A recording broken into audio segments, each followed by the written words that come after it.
Right, so it's the start of the fallow rut, and it's mid-October, and I've come down to a bit of ground where I'm hoping to bump into a nice fallow buck. So have a little wander around and see what we can find. I've got the Alpex scope mounted on the 243 this evening, so should be ideal really for a bit of last light shooting. I'm hoping to get a bit of nice colour kind of day footage on there, and if we don't get lucky with a buck, then go out and have a little look for a fox afterwards.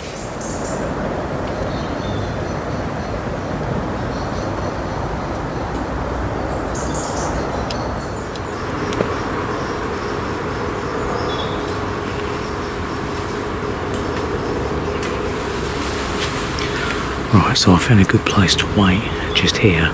Hopefully this tree won't obscure my vision too much, but this is where I saw a buck and some does the other week, and I'm predicting that they're going to come out of this wood, the edge of this wood just in front of me, or perhaps the wood to my right here, which I've got my back to. I can also see into the field next to me as well, so hopefully if something comes out I might be able to get a shot, or try and sneakily move around and get onto it if it's in the next field.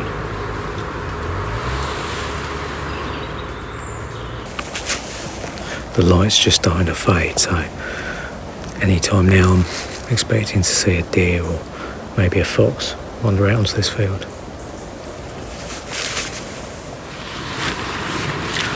So frustratingly, it's now got obviously too dark to shoot deer, but we've got 3 or 4 have come out on the edge of the field now, which is just typical. But we'll be concentrating on the foxes now, although surprisingly we've still got a colour day screen through this scope, which is incredible really because it's almost pitch black now.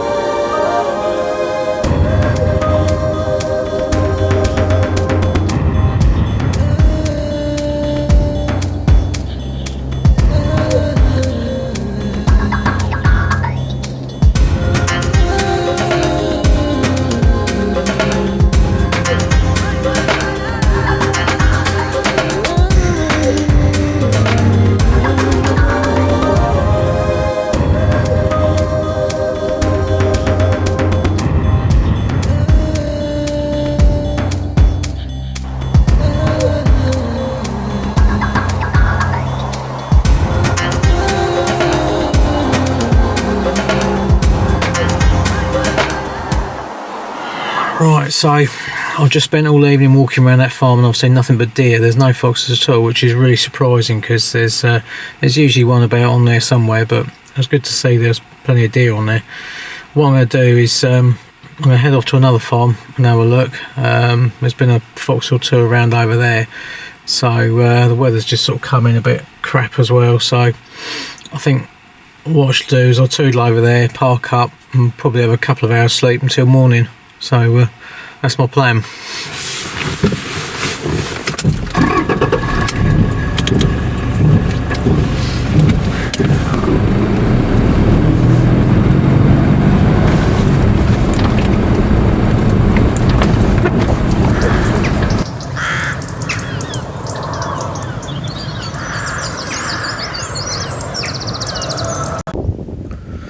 Right, so it's been a long night, but it's finally got light to sit in this valley because I know there's been a fox around first thing in the morning in this valley, so it'd be good to get this one because it's quite close to the farmyard here, and when they start lambing that could quite easily walk straight into the lambing yard, so I'd like to get it sooner rather than later. So yeah, pretty knackered after quite a long night, but I've got a couple of hours sleep in the truck, so I'm slightly more refreshed, but I'll probably catch up a bit later today.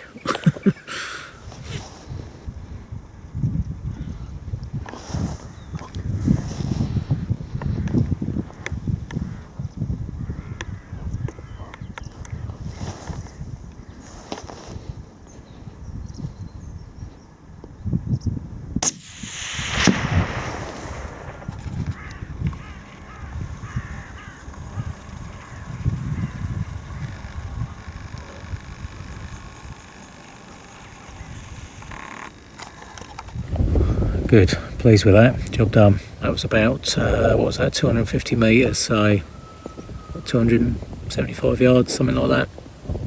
So all night to get one fox, but it was a good one to get, so happy days. I'd like to have got it on the 243 to be honest, because I'd like to have used that night vision scope. It's got a nice clear image day and night, so it would have been good to have got that shot on there, but it was just a little bit further than I wanted to take with the 243, like I say, without knowing the drops and that, so, but hey ho, good job. So there's our fox, and I was on the other side of the valley there on top of that hill. That's a dog fox. I think that, yeah, that just on between the shoulders or the back of the neck. So this is the Alpex scope that I was using for this video. Now this is a night vision scope produced by Hick Micro. Very nice little setup this. You've basically, to start this end, you've obviously got a built-in lens cover there, which is nice. Focus on the front objective there. You'll see I've put a fishing coaster just on the side there, just to make that a little bit easier from a shooting position to just turn that focus. Right, so you have got in here under your top turret is a battery compartment, and this takes, if I can get it out, a CR123 battery. There's also an internal battery in here which you charge up via the USB port on the side here. You've also got a little charging indicator light on there, which is a nice feature, and a little tag to stop you losing the cover. And on the other side you've got a jog dial which you rotate to select your menu options, and the centre press of it brings up the actual menu setup itself. All your other control functions are on the eyepiece. You've got a power button with standby mode. You've got your recording, picture-in-picture mode, and it also swaps it to the day mode. The day feature on this scope is a colour day mode, and then you've got black and white night vision. 4x zoom, rubber eye cup on the end there with a thread on it, so it doesn't just drop off and get lost.